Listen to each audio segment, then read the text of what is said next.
નમસ્કાર દર્શક મિત્રો અને તમામ વિદ્યાર્થીઓનું પણ સ્વાગત છે.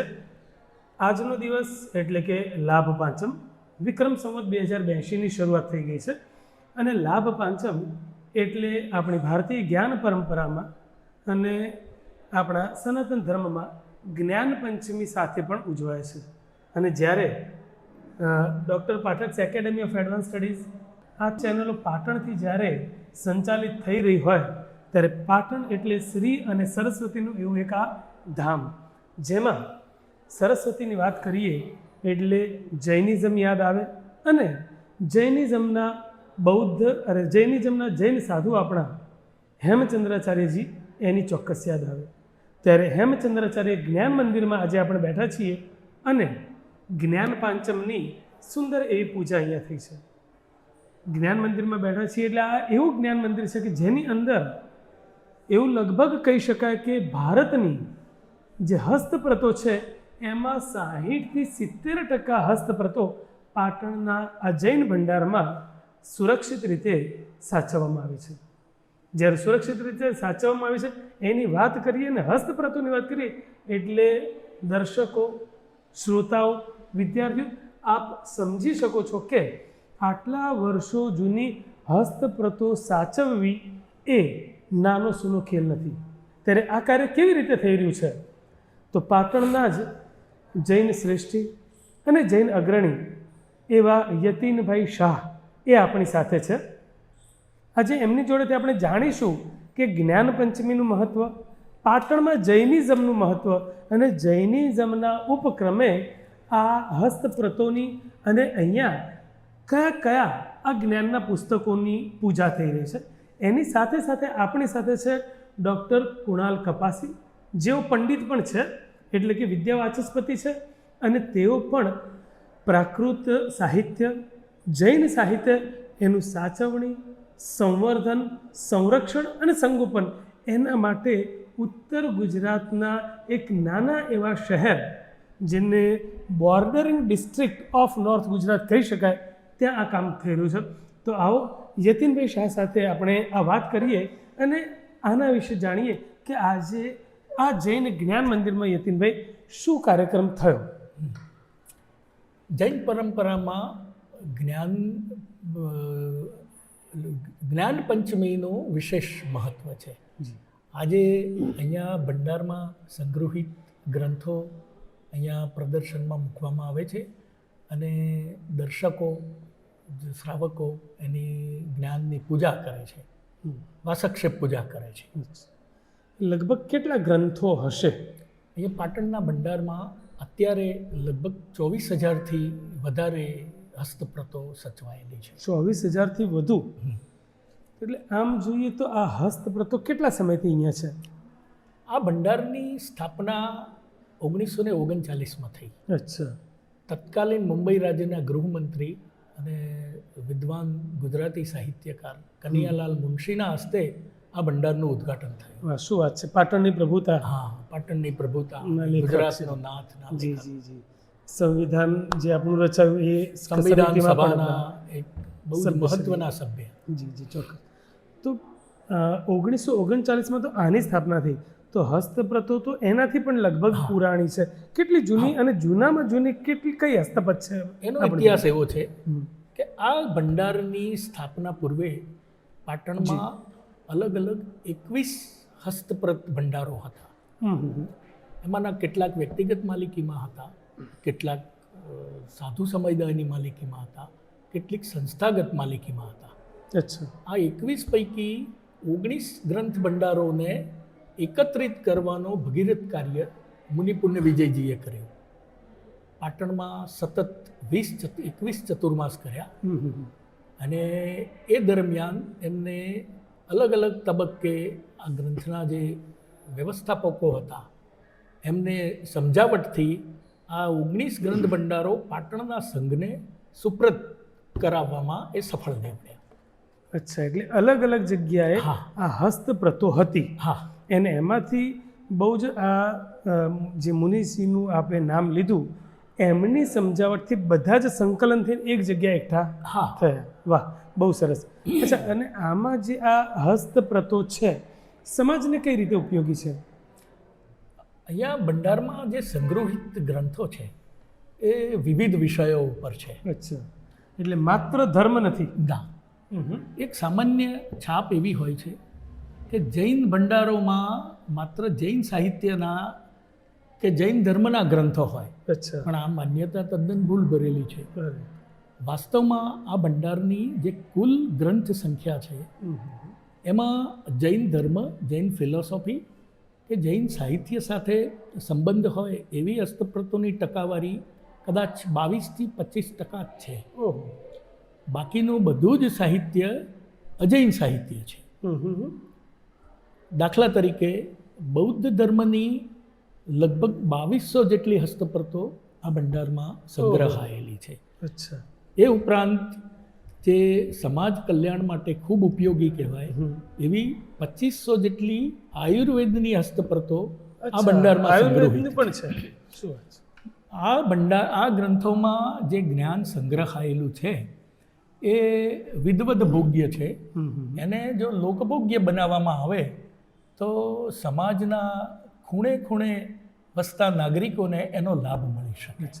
ઓકે, મને એવું આપે જે કીધું આયુર્વેદની પણ હસ્તપ્રતો છે, તો મને ક્યાંકથી એવું જાણવા પણ મળેલું કે અહીંયા અલગ અલગ આયુર્વેદિક કંપનીઓ છે જે બહુ મોટું નામ ધરાવે છે, એના પણ પ્રતિનિધિઓ અહીંયા આવીને આ આયુર્વેદની હસ્તપ્રતોનો અભ્યાસ કરેલો છે. તો એવા કોઈ? હા, ભારતની પ્રસિદ્ધ ફાર્મસી છે પાતંજલિ.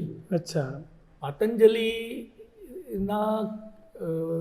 પાતંજલિમાં જે આયુર્વેદના સંશોધનો થાય છે એ સંશોધનો પ્રાચીન હસ્તપ્રતોમાંથી કરવામાં આવે છે. અને એની માટે એમને એક વિદ્વાનોની ટીમ બનાવેલી છે. એ ટીમના સદસ્યો જે સંસ્કૃતના પ્રકાંડ પંડિતો છે એ અહીંયા ભંડારની મુલાકાતે અવારનવાર આવે છે અને અહીંયાથી ઈચ્છિત ગ્રંથોની નકલો મેળવી જાય છે અને એની ઉપર રિસર્ચ કરવામાં આવે છે અને નવી નવી આયુર્વેદિક પ્રિપેરેશન્સની શોધ એમાંથી કરવામાં આવે છે. એટલે નકલ, હસ્તપ્રતોની નકલની પણ સુવિધા છે? હા.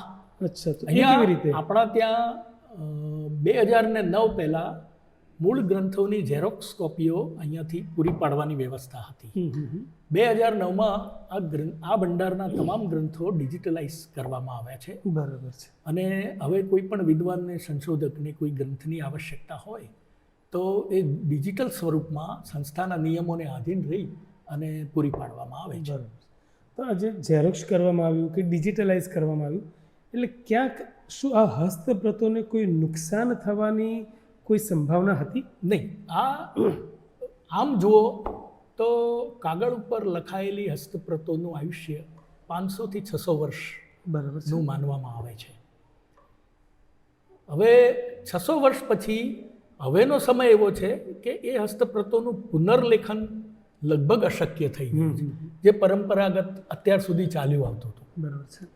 હવે એ હસ્તપ્રતો ડિજિટલાઇઝ કરવામાં આવે તો આવનારા 1000 વર્ષ સુધી આ જ્ઞાનને અકબંધ રાખી શકાય એવું માનવામાં આવે છે. બરાબર. ઓકે, ક્યારે આપણે ડિજિટલાઇઝ ક્યારે કર્યું? 2009માં. 2009. તો એક પણ વાત મેં આપણે પૂછ્યું, સૌથી જૂની હસ્તપ્રત કઈ છે? કેટલો સમય હશે એનું? આ ભંડારની સૌથી પ્રાચીન હસ્તપ્રત 1000થી વધારે વર્ષ જૂની છે. ઓકે. મહાકવિ મમ્મટ દ્વારા રચિત કાવ્ય પ્રકાશ નામનો ગ્રંથ છે. હાજી, હાજી છે. એ આ ભંડારનો સૌથી પ્રાચીન ગ્રંથ ગણાય. તો એ પ્રશ્ન એ પણ 1000 વર્ષ જૂની હસ્તપ્રત. તો પ્રશ્ન એ ઉદ્ભવે છે કે એનું સંરક્ષણ કેવી રીતે? સામાન્ય રીતે પાટણના ભંડારોમાં આ ગ્રંથો છેલ્લા 700, 800, 1000 વર્ષથી સચવાયેલા આવ્યા છે. એ ગ્રંથોને સાચવવાની જે પદ્ધતિ છે એ ટ્રેડિશનલ છે, પરંપરાગત છે. અહીંયા કોઈ કેમિકલ્સનો ઉપયોગ કરવામાં નથી આવતો, કોઈ પેસ્ટિસાઇડ્સનો ઉપયોગ કરવામાં નથી આવતો. હા, કારણ કે ગ્રંથો જૈનમાં જીવદયા એ બહુ અગત્યનું પાયાની બાબત છે. યસ. ગ્રંથોને એક લાકડામાંથી બનાવેલા ડાભડામાં સુરક્ષિત કવરની અંદર, રેપરની અંદર બાંધી અને રાખવામાં આવે છે અને એ ડાભડામાં કાળી જીરી, ઘોડાવજ, તમાકુના પાનનો ભૂકો વગેરે નૈસર્ગિક દ્રવ્યોના મિશ્રણની એક પોટલી એની અંદર રાખવામાં આવે છે કે જેના માધ્યમથી આ ગ્રંથો સુરક્ષિત રહે છે. આ પોટલીઓ 6 મહિને 8 મહિને નિસ્તેજ થઈ જાય એટલે એને બદલવામાં આવે છે. આ સતત ચાલતી પ્રક્રિયા છે. બરાબર છે. ઓકે, તો આ તો આપણે જે કહેવાય કે જીવાત કે ઉદયજીવી જે છે એનાથી બચાવવાની વાત થઈ, પરંતુ આપણું પાટણ આમ જોઈએ તો સિસ્મિક ઝોનમાં 2001માં ભયંકર ભૂકંપનો આપણે સામનો કર્યો. એની સાથે સાથે આજકાલના આ જમાનામાં ગરમી અને ઉનાળામાં આ ગરમીના કારણે ક્યાંક આગના બનાવો પણ થતા હોય છે. અત્યારે આપણી આ જે દિવાળીની બહુ જ સરસ ઋતુ, આપણે દિવાળીનો ઉત્સવ ચાલી રહ્યો છે, ફાયર ક્રેકર્સ, તો એવામાં ઘણી જગ્યાએ એવું થાય છે કે ઉડતું રોકેટ ક્યાંકથી આવે અને પડે અને મકાનોમાં આગ લાગી જાય છે. સરકારી કાર્યાલયોમાં પણ આગ લાગીને અગત્યની ફાઇલો બળી જાય છે. તો એવા સંજોગોમાં આગ, પૂર, ધરતીકંપ એવી નેચરલ કેલેમિટી જો કંઈ આવે તો એનાથી કેવી રીતે સુરક્ષિત કરી શકાય આગ વગેરે જેવી? બહુ મહત્વનો પ્રશ્ન છે આશુતોષભાઈ. જી. ગ્રંથોની સુરક્ષા માટે એક તો આપણે આ ભવનની મુલાકાત લીધી. જી. ભવનની પ્લિન્થ આપ જોઈ શકો છો, લગભગ 18 થી 20 ફૂટ ઊંચી લેવામાં આવી છે અને એનાથી લગભગ 3 ગણો નીચે પાયો એનો કરવામાં આવ્યો છે. બીજું કે ઉદયથી સુરક્ષિત રાખવા માટે જમીનમાં 400 ફૂટ ઊંડે સુધી ઉદય નિવારણની ટ્રીટમેન્ટ કરી લેવામાં આવી છે. બરાબર છે. એ તત્કાલીન જર્મન ટેકનોલોજી જે ઉપલબ્ધ હતી એના આધારે આ વ્યવસ્થા કરવામાં આવી છે. હવે આ ભવનનું નિર્માણ થયું, એના સ્થપતિ એક જર્મન આર્કિટેક્ટ હતા જેમનું નામ જેસ્પર છે. જેસ્પર. એમને દિલ્હીમાં ભારત સરકારની પણ કેટલીક ઇમારતોનું નિર્માણ કરેલું છે. એ બહુ જ અનુભવી અને સુપ્રસિદ્ધ સ્થપતિ હતા. હવે બીજી વાત રહી કે ગ્રંથોની સાચવણી માટે, તો આ ભવનમાં ગ્રંથોની સાચવણી માટે જુદા જુદા 5 વોલ્ટ્સ બનાવવામાં આવે છે. જેમ આપ જાણો છો બેંકમાં સેફ ડિપોઝિટ વોલ્ટ્સ હોય છે. જી જી જી. આ ગ્રંથો બેંકના સેફ ડિપોઝિટ વોલ્ટ્સમાં રાખવામાં આવતી ચીજ વસ્તુઓ કરતાં પણ વધારે મૂલ્યવાન છે. એ દ્રષ્ટિએ અહીંયા દરેક 5 વોલ્ટ્સને ફાયરપ્રૂફ બનાવવામાં આવે છે. ફાયરપ્રૂફ છે? યસ. એને એસ્બેસ્ટોસ કોટિંગ એની દિવાલ ઉપર કરી લેવામાં આવ્યું છે અને 14 ઇંચની દિવાલની બરાબર મધ્યમાં અબરખનું પડ મૂકવામાં આવ્યું છે. એ રીતે એને આગથી સંપૂર્ણપણે સુરક્ષિત બનાવી લેવામાં આવી છે. સરસ. તો આજે કહેવાય કે આટલી બધી આપણે સુરક્ષાના ઘણા અલગ અલગ આયામોનું આપણે ધ્યાન રાખ્યું છે. આટલું કર્યા પછી પણ ક્યારેક કંઈ એવું લાગ્યું છે કે આ એક પ્રોબ્લેમ થયો કે ક્યારેક કોઈ એવી દુર્ઘટનાનો સામનો કરવો પડ્યો છે? આપને યાદ છે 24 વર્ષ પહેલાં ગુજરાતમાં ભારે ભૂકંપ આવેલો. જી. ભૂકંપના જ્યારે સમાચાર પ્રાપ્ત થયા ત્યારે અમને બહુ જ ધ્રાસકો પડ્યો હતો કે અમારા ભંડારની શું સ્થિતિ હશે. અમે બધું જ કામ પડતું મૂકી અને જોખમ કરીને અહીંયા ભંડાર ઉપર મુલાકાત લેવા આવેલા અને અમારા આશ્ચર્ય વચ્ચે આખા ભંડારની એક દિવાલ ઉપર એક તિરાડ પણ જોવા નહોતી. વાહ, શું વાત છે! આ જર્મન ટેકનોલોજીથી નિર્માણ પામેલા આ ભવનની આ વિશિષ્ટતા છે. બહુ સરસ. સાચી વાત છે. કારણ કે જ્ઞાન વસ્તુ એ છે કે જે એક પેઢીથી બીજી પેઢી સુધી જાય. અને જે આપે કીધું કે આયુર્વેદ છે એટલે વિધવત્તા ભોગ્યમાંથી આ જ્ઞાનને આપણે ક્યાંક લોકભોગ્ય પણ બનાવી શક્યા છે. તો આપણે જે વાત કરી યતીનભાઈ શાહ સાથે, તો આપણે હેમચંદ્રાચાર્ય જ્ઞાન મંદિર, એની સાથે સાથે એના પુસ્તકો, હસ્તપ્રતો, એની સરસ માહિતી આપી. પણ યતીનભાઈ શાહ એટલે કોણ?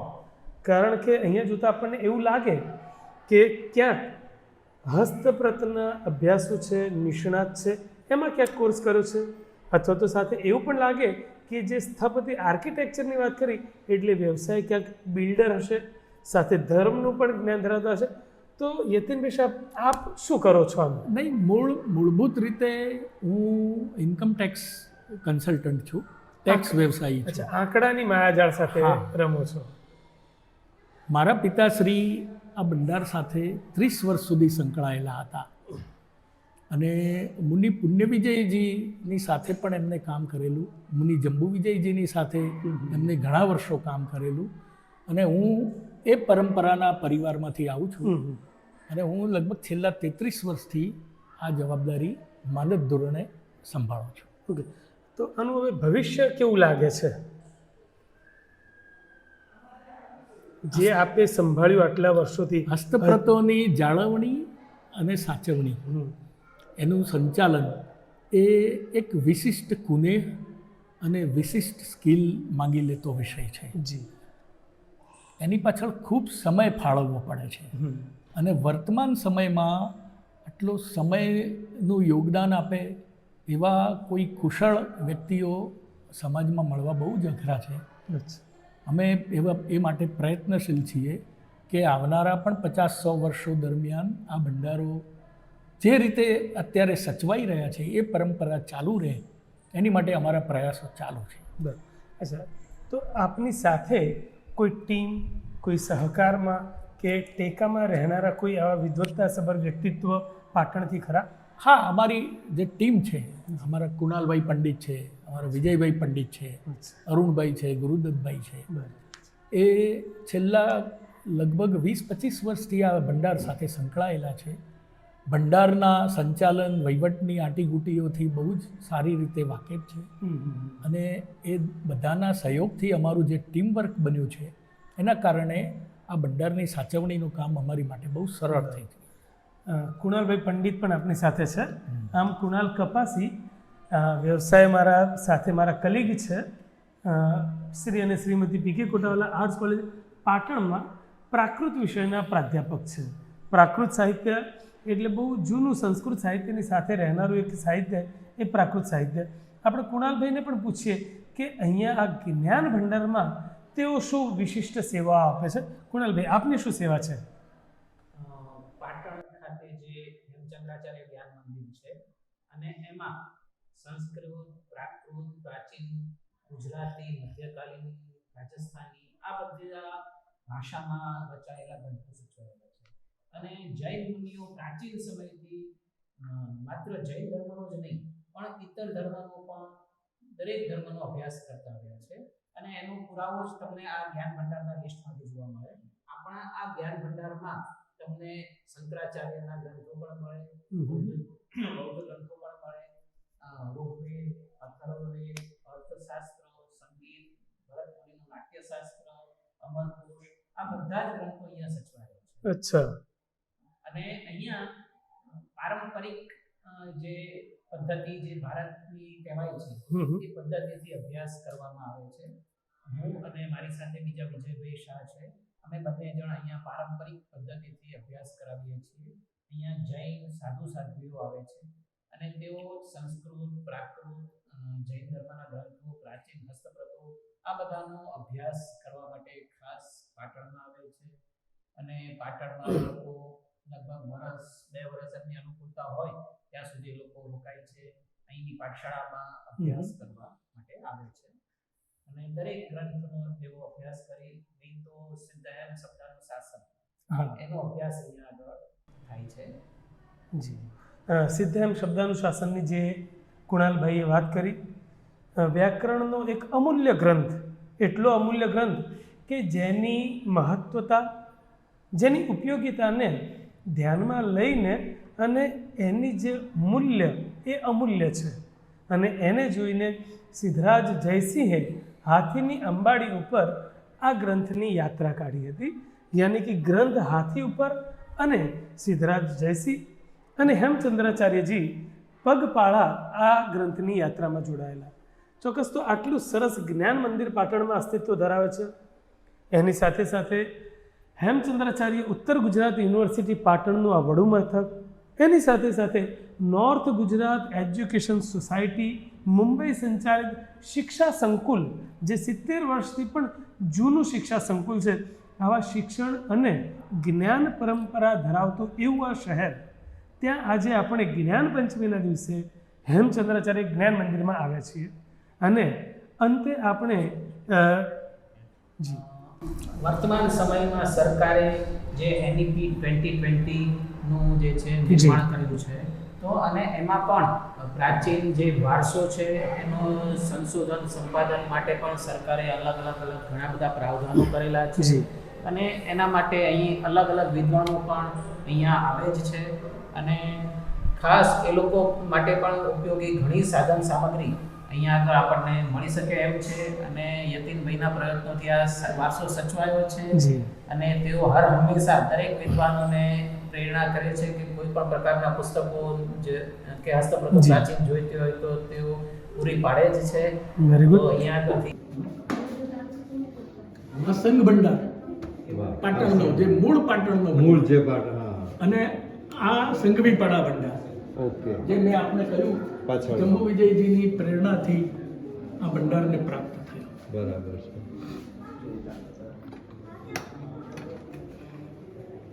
વાહ, જાળવણી અદ્ભુત. આ હસ્તપ્રતો જે તાડપત્રની છે, હા. હું ખોલીશ નહીં એને. ના ના ના, જરૂર નથી. હવે એને કપડાથી બાંધવામાં આવે છે. લપેટવામાં. એ બાંધવાની કળા એવી છે હા કે એ યોગ્ય રીતે બંધાયેલો ગ્રંથ હોય, હા. તમે એને કૂવામાં નાખી દો, 3 દિવસ પછી બહાર કાઢો તો ગ્રંથના પાનાને ક્યાંય પાણીનો સ્પર્શ ન થાય. ક્યાં બાત હે, અરે વાહ. અચ્છા.